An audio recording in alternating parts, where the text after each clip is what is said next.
আরে বাড়া বুঝার চেষ্টা করো, তোমার টাকা আমি তুলে দিতে পারবো না। ইসালা গ্যারেন্টি হওয়ার টাকা চানাচুর কিনে খেলেছে। আরে দাদু, যদি অ্যাকাউন্ট দাদির হয় তো আঙুলের ছাপও তো দাদির লাগবে নাকি? আরে স্যার দাদি মরে গেছে।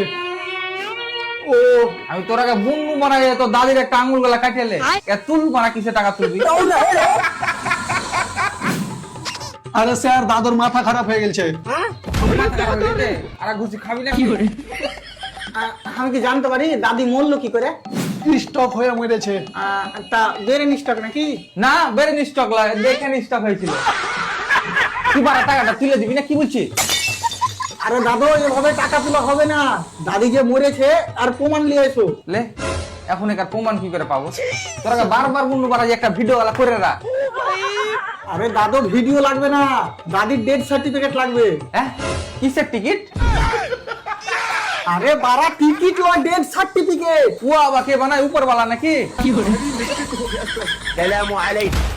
আমরা কোথা থেকে এসি টাকাবে? স্যার দাদি যে মরে গেছে দাদু এখনো বিশ্বাস করতে পারছে না, একটু বুঝিয়ে বলুন। আরে দাদু, উপরওয়ালা ডেথ সার্টিফিকেট বানায় না, অঞ্চল থেকে নিয়ে আসতে হয়। হ্যাঁ বে, উপরওয়ালা তো দাদিকে পঞ্চায়েতে লিয়ে কি করছে বে?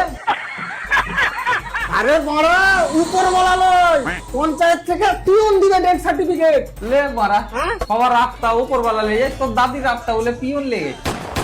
কি করে?